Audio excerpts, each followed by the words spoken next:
वंदे पुरुषोत्तम।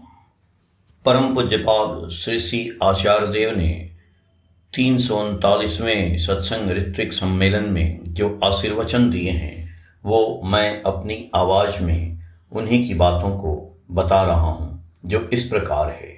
उन्होंने बोला कि मैंने अपने जीवन में ऐसा मनोहर नववर्ष पहले कभी नहीं देखा था जैसा इस बार देवघर में देखने को मिला। परम पिता का आशीर्वाद मानो शीतल वर्षाधारा बनकर हम सब पर बरस पड़ा हो। हम सभी ठाकुर के कर्मी हैं, लेकिन असल में तो हम सामान्य गृहस्थ जीवन जीने वाले लोग हैं और हमारे अस्तित्व की जड़ भी इसी गृहस्थ जीवन में ही है। गृहस्थ रहते हुए ही हमारे सभी कर्म, सारी उपलब्धियां हैं। इसलिए आज उसी घर परिवार की ही कुछ बातें कहूँगा। यह कहानी है पंजाब के एक सिख परिवार के एक युवक की। गरीब घर का लड़का, उनके घर का पूरा खर्च एक छोटी सी किराए की दुकान के सहारे चलता है। घर में माता पिता हैं, वृद्ध दादा दादी हैं। उस लड़के ने बचपन से देखा है कि उसके माता पिता दादा दादी की सेवा में कोई कसर नहीं छोड़ते। वह खुद भी स्कूल जाता है, मन लगाकर पढ़ाई करता है। उसकी माँ उसे हमेशा प्रेरणा देती है कि वह एक दिन बड़ा आदमी बने। लड़के ने बहुत पढ़ाई की, खूब मेहनत की और इसी तरह एक दिन उसके सामने आया एक बड़ा अवसर, छात्रवृत्ति पाकर विदेश जाकर पढ़ाई करने का। वहाँ वह पढ़ेगा, उसे नौकरी भी मिलेगी और अपने जीवन को वह और अधिक विस्तार दे सकेगा। दादा दादी तब तक स्वर्ग सिद्धार्थ के थे। माँ बाप भी अब काफ़ी उम्र दराज हो गए थे। बहुत दिनों के बाद परिवार में खुशियों की लहर आई, लेकिन जैसे जैसे विदेश जाने की तारीख नज़दीक आने लगी, तभी अचानक उसके बूढ़े पिता एक गंभीर बीमारी के शिकार हो गए। एक पल में ही उस लड़के के सामने एक तीव्र द्वंद्व आ खड़ा हुआ। एक तरफ उसका आजीवन सपना और दूसरी तरफ असहाय बीमार पिता। उसने सोचा, अब तक उसने अपने सिख धर्म में से जो कुछ सीखा है उसमें यह बात स्पष्ट है, कर्तव्य का पालन ही मनुष्य का परम धर्म है। फिर और क्या सोचना, लड़के ने निश्चय किया वह अपने परिवार के साथ ही रहेगा। विदेश जाने का वह सुनहरा अवसर उसने बिना किसी हिचक के छोड़ दिया। उसके सारे सहपाठी, दोस्त और जान पहचान वाले उसे कहने लगे, तू तो मूर्ख है, लेकिन वह न तो विचलित हुआ और न ही उसका हौसला टूटा। एक छोटी सी किराने की दुकान, अब वही एकमात्र सहारा। फिर भी उस लड़के ने हार नहीं मानी। उसने क्या किया? उसने अपनी सारी शिक्षा और समझदारी अब उस छोटे से व्यापार को बड़ा बनाने में लगानी शुरू कर दी। सबसे पहले उसने अपनी दुकान को एक स्थानीय मार्केट चेन व्यापार श्रृंखला से जोड़ दिया। इससे उसकी छोटी दुकान कुछ हद तक बड़ी बनी। उसे एक स्थायित्व मिला। वह दिन भर कड़ी मेहनत करता और रात को इंटरनेट के माध्यम से ऑनलाइन मार्केटिंग, डिजिटल मार्केटिंग वगैरह के बारे में पढ़ता और लगातार सीखने की कोशिश करता। समय आगे बढ़ता गया। आज वह अपने नाम से व्यापार में प्रतिष्ठित हो चुका है। पूरे जिले में उसकी कई शाखाएं खुल चुकी हैं। घर, गाड़ी, पति, पत्नी, पुत्र सब कुछ है उसके पास। अब वह संपन्न है, सुखी है। मगर आज उससे कोई पूछे, तुमने जो इतनी बड़ी संभावना को ठुकरा दिया था, क्या तुम्हें कभी अफसोस होता है? तो वह जवाब देता है, कभी नहीं, क्योंकि मैंने अपने व्यक्तिगत एक सपने को लगातार त्याग कर उससे भी बड़ा एक सपना पूरा किया। मैंने अपने परिवार को पाया है, अपने पिता की सेवा करने का अवसर पाया है। यहाँ हम जो लोग बैठे हैं, हम सभी दरअसल परिवार को लेकर ही हर समय सोचते रहते हैं। हम सभी चाहते हैं कि अपने परिवार को संभाल कर रखें और अपने कर्तव्यों को सफलतापूर्वक निभा सकें, चाहे माता पिता के रूप में हो, पति पत्नी के रूप में हो या संतान के रूप में हो। हमारी चिंताओं का केंद्र यही होता है। जब किसी के साथ उसका परिवार होता है, तभी वह व्यक्ति समृद्ध बनता है, उसे नाम और प्रतिष्ठा मिलती है। अकेला इंसान हमेशा एक साथी की कमी महसूस करता है और किसी सुसंगति में हर कोई किसी न किसी रूप में थोड़ा बहुत पूर्णता पा सकता है। यही है जीवन का नियम।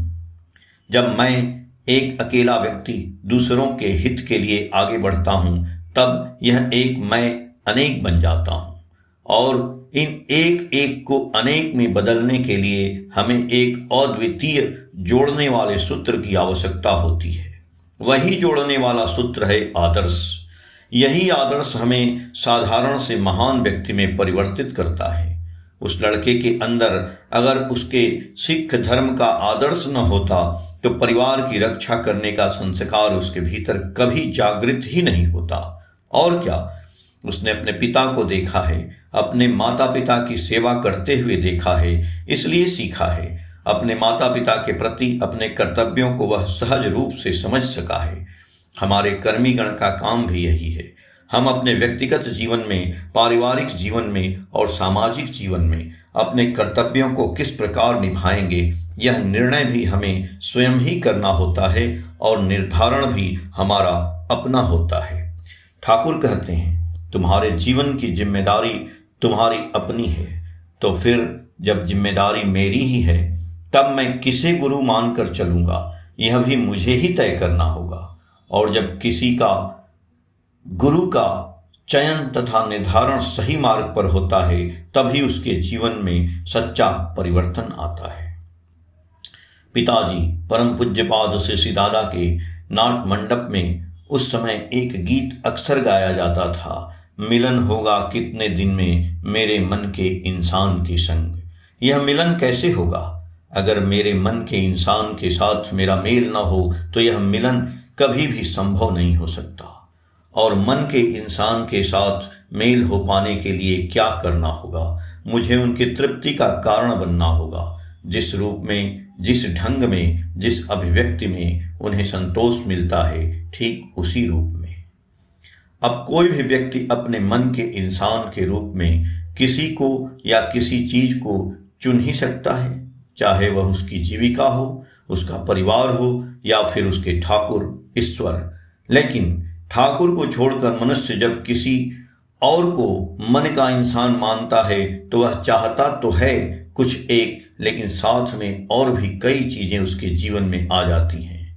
जैसे एक किसान प्रार्थना कर रहा है, अल्लाह मेघ दो, पानी दो। फिर जब अल्लाह उसे मेघ पानी के साथ कीचड़ भी देते हैं, बाढ़ भी देते हैं, तो वही किसान कह उठता है, अल्लाह अब बारिश बंद करो। तो फिर हम ऐसी चीजें मांगते ही क्यों हैं जिनके साथ जब कुछ और भी आ जाता है तो हमें झुंझलाहट होने लगती है। हर कोई जिस जीवन को जी रहा है वह दरअसल उसी का अपना चुनाव है। तो फिर इतने सारे शारीरिक कष्ट, मानसिक बेचैनी, यह समस्या, वह शिकायत, लोगों को इन सबसे इतनी शिकायत क्यों है? अगर तुम्हारा जीवन दुखद है तो क्या वह तुम्हारे अपने ही चुनाव का परिणाम नहीं है? तो फिर जो कुछ मेरे जीवन को, मेरे परिवार को और मेरे परिवेश को एक सूत्र में बांधे रख सकता है, वही मेरा आदर्श है। और उस आदर्श को मजबूत बनाए रखना ही मेरा एकमात्र कार्य है, इसके अलावा कुछ नहीं।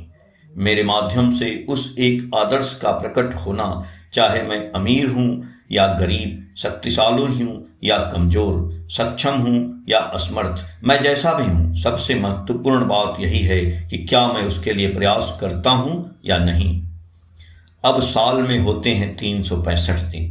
इन 365 दिनों में हर दिन कोई आदर्श की स्थापना के लिए पूरी ताकत से आगे आए, ऐसे उम्मीद करना कठिन है।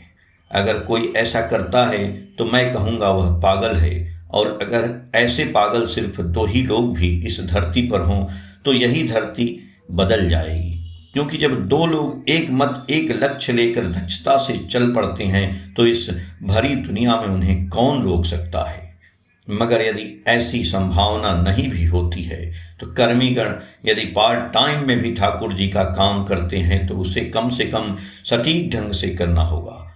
कोई यदि तय करते हैं वे महीने में 4 दिन ही निकलेंगे, उसमें भी कोई असुविधा नहीं है, मगर उन 4 दिनों में दूसरा कोई कार्य रखने पर नहीं होगा, न जीविका, न परिवार, न बाल बच्चे या कोई भी। उन कतिपय दिन स्वयं को समर्पित कर आप लोग कार्य करें। आप लोगों का काम क्या है?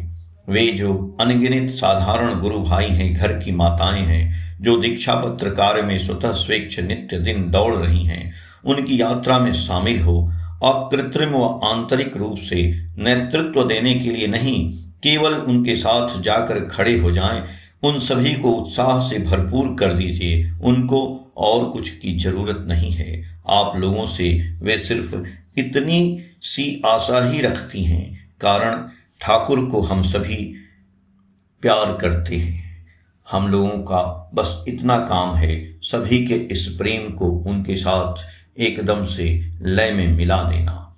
वास्तव में करबीगढ़ को तो बस सड़कों पर उतरने की देरी है। जो जन ज्वार उठ चुका है वही तो इस कार्य को सहजता से आगे ले जाएगा। जगह जगह आम लोग याजन कार्य में जुट गए हैं। घर की वे माताएं जो अब तक सिर पर आंचल डालकर हाथ में कड़छी लिए सिर्फ रसोई का काम करती हैं, वे अब प्रतिदिन दीक्षा पत्र के काम के लिए बाहर निकल रही हैं। जो लोग नौकरी पेशा हैं, व्यापारी हैं और जीविका के कारण ठाकुर के काम में सीधे भाग नहीं ले पा रहे हैं और इसलिए दुखी हैं, मैं उनसे कहता हूँ तुम दिन भर अपना काम करो, लेकिन जो माताएं हर दिन निकल रही हैं, तुम कम से कम उनके लिए एक दिन का टोटो रिक्शा भाड़ा दे दो। बस यही हो तुम्हारा योगदान इस महान कार्य में। और संकट को तुच्छ समझकर जीवन को आनंद से भर देना ही तो हमारा कार्य है। संकट देखकर मैं घबरा न जाऊं, बल्कि उस संकट से मैं क्या मंगल उत्पन्न कर सकता हूं, यही मुझे देखना है। इसी मैदान में 2016 में 9 वर्ष के इस ऋत्विक सम्मेलन के लिए जो मंडप बनाया गया था, वह एक भयंकर आग में जलकर राख हो गया। मैंने कुछ गोबर जुटाया और कुछ लोगों से कहा, अरे इस राख में गोबर मिलाकर उपले बना दो न। मेरी माँ बोली, तेरा कोई काम धंधा नहीं है क्या? इतने पैसों की चीज नष्ट हो गई और तू इससे उपले बना रहा है। खैर, जब वे उपले तैयार हुए तो उन्हें आश्रम के रात्रि प्रहरियों को दे दिया गया, ताकि वे सर्दी की रातों में आग ताप पर कुछ राहत से अपनी ड्यूटी कर सकें। तो फिर जीवन बहुत सुंदर है। जीवन कोई कठिन बात नहीं है। अपने परिवार को सुंदर बनाए रखें, वातावरण में सुंदरता लाएं। चाहे किसी के साथ कोई विरोध हो, उसे सुलझा लीजिए। झगड़े चाहे तो एक पल में अतीत की कहानी बन सकती है। गलती तो हर इंसान से होती है। जब परमपिता हमारी इतनी सारी गलतियां माफ कर सकते हैं, तो क्या मैं दूसरों की गलतियां माफ नहीं कर सकता? क्षमा का मतलब ही तो है शक्तिशाली होना।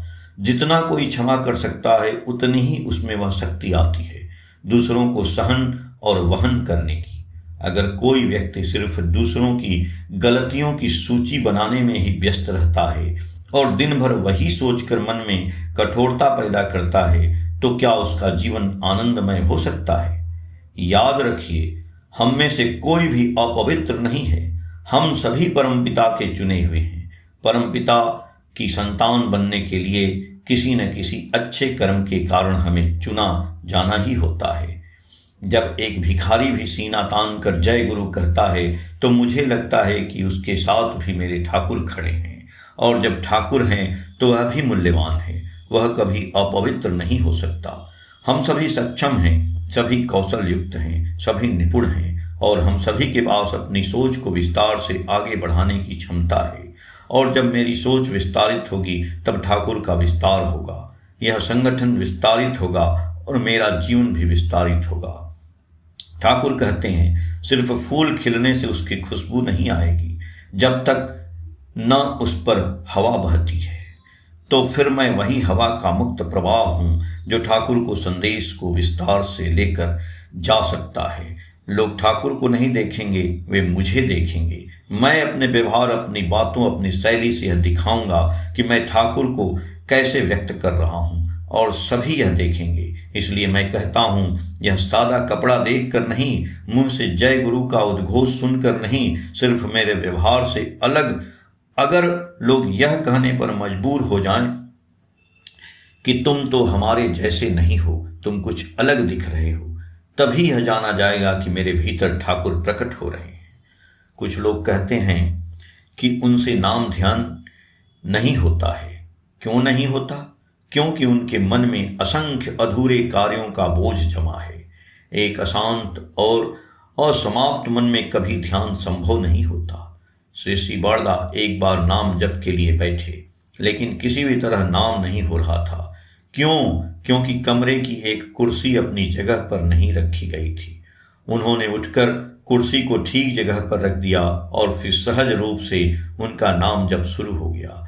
जब इतनी छोटी सी बात, एक कुर्सी के कारण ध्यान भंग हो सकता है, तो सोचिए एक सामान्य व्यक्ति के मन में कितनी तरह के अधूरे काम हो सकते हैं। उसका नाम जब कैसे हो पाएगा? तो फिर जिसका ध्यान नहीं होता वह क्या कर सकता है? जो कार्य वह करने की सोच कर भी नहीं कर पाया है, पहले उन्हें सोच सोच कर एक सूची बना लें, फिर जितने कार्य संभव हो एक एक कर उन्हें पूरा कर लें। बस इतना ही करना होगा। लोग कहते हैं शांति कैसे पाएं? जो मानसिक अशांति के कारण हैं उन्हें दूर करने के लिए जो कुछ भी कोशिश की जा सकती है उसे करना चाहिए, तभी शांति मिलेगी। सुखी कैसे रहेंगे?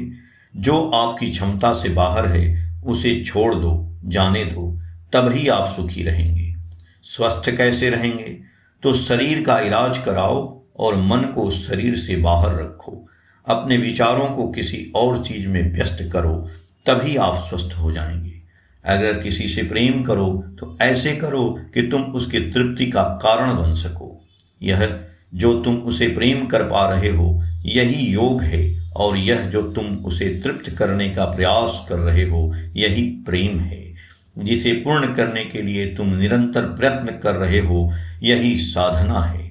इस तरह जीवन को सरल तरीके से समझें और आगे बढ़ें, तभी सब ठीक रहेगा। मैं तो इसी तरह समझता हूँ। तुमसे अगर प्रेम करना हो ठाकुर, तो प्रेम से ही करूँगा।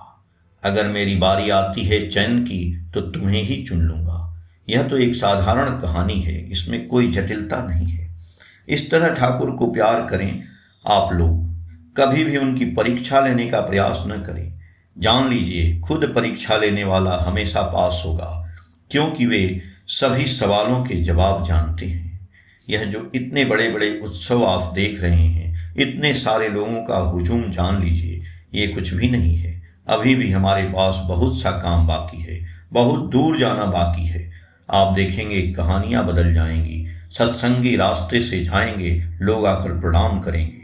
गुरु भाइयों को कोई आवश्यकता उपस्थित होगी, इलाके के लोग आकर कहेंगे, अरे आप क्यों सोच रहे हैं, हम सब कुछ कर देंगे। यह दिखेगा, एक दो नहीं हजारों हजारों साथी मेरे ठाकुर के प्रेम में खड़े हैं।